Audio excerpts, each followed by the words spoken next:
Our next guest has set a goal to meet 10,000 people, but not just meet them. He's taking an hour out of his day to sit down and talk and get to know them a little bit. Rob Lawless is from Philadelphia, and this is his first time in Canada, so we just had to meet him. Hey, welcome to Toronto, welcome to Canada. Yeah, thank you for having me. The obvious question is, why do you want to do this? I've always been a people person. So in college, I went to school at Penn State, and I was just involved in a bunch of clubs and activities. So my network there grew very naturally and organically. And I studied finance, so going into the professional world as an adult, I felt like it was harder to make friends as an adult, and I wanted to get back to a place where I felt like I knew the people around me. So how do you meet these people? A lot of them through Instagram. So initially, I worked for Deloitte Consulting straight out of school, and then I went to a tech startup to do sales for them.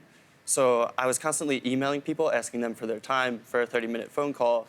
For like a work Yeah. situation, right? So initially, I just started messaging people and being like, hey, I have this idea to meet 10,000 people. Do you want to be one of the first 10? And people took to it really well. That was the pitch. Yeah, and they so wanted to meet you. I explained a little bit about myself, and I was like, hey, if you want to be one of the first 10 people, let me know. And then from there, it was word of mouth, and then keeping track of it on Instagram. So I post a picture with everyone. I write a little bit about their story from what I learned from them. And nowadays, people will see my project and reach out to me. So doing this, for example, like people from Canada might be interested in it. I bet they will be. Message. And let's be clear, you're not just sort of like shaking hands and meeting them for a couple of minutes. You're sitting down and having an hour conversation with everybody. Yeah. So for me, like, I wanted to be able to get to know people beyond just the surface. So what do you talk about? Anything. So I have no structure to it. It's not an interview. It's just two people who haven't met yet, meeting up like old friends. We just haven't met yet. So for me, I'm always genuinely curious about the path of someone's life. Like, where did they come from? Where are they now? Where do they want to go with their goals? But it spans all different topics, and because I have no structure, sometimes it is surface level conversation.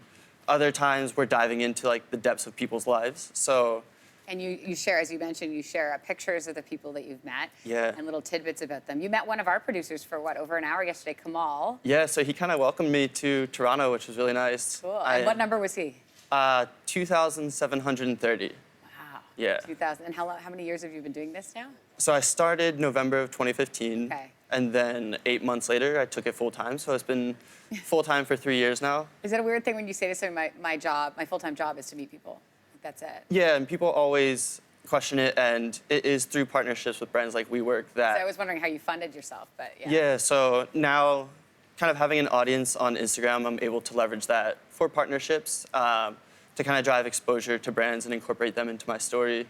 But yeah, it's like hopefully doing more of that in the future, eventually speaking about the project at colleges or universities, and potentially teaching about human connection someday. Because that's the real thing at the base of all of this. And what have you learned, if you could tell me sort of what you've learned from your connecting with people? So the biggest thing is that no one knows what they're doing with their lives. Like, everyone is just doing the best they can with the resources that they have. But I think a lot of us walk around putting pressure on ourselves, thinking that everyone but us has their life figured out. But in reality, what I've learned from sitting down with so many people is that no one, including you, has their life figured out. So it's okay to take a little bit of that pressure off of yourself. Okay, I feel better about that because that's so nice to hear, to be honest. What a great insight. Rob, good luck. Yeah. I'm sure you've got lots more people that you've got to get to and meet. Sure. So thanks for being here this morning. For more information on how you can be part of Rob's project, head to our website, yourmorning.ca. Thanks for watching. If you like this, be sure to subscribe here. And you can check out more Your Morning videos right here.